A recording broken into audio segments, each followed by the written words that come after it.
जाई।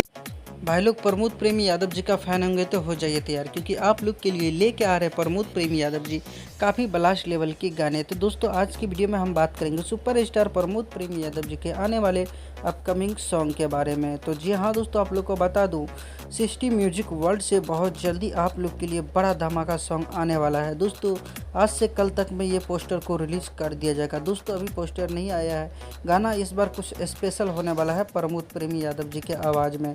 तो आशा और विश्वास है दोस्तों जब ये गाना आएगा मार्केट में तो तहलका मचा देगा। इस बार एक लगन स्पेशल सॉन्ग आने वाला है प्रमोद प्रेमी यादव और शिवानी सिंह की आवाज़ में। फाइनली आप लोग के बीच में खिला द खटाई गाना को रिलीज़ किया गया है 369 भोजपुरी से आज सुबह में।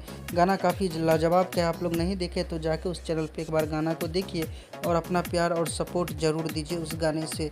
फिर एक बड़ा धमाका आएगा वे म्यूजिक के ऑफिशियल यूट्यूब चैनल से। अभी लगातार प्रमोद प्रेमी यादव जी का एक से एक ब्लास्ट सॉन्ग आते ही रहेंगे। तो मिलते हैं नए वीडियो के साथ, तब तक के लिए bye bye, take care, love you all, धन्यवाद।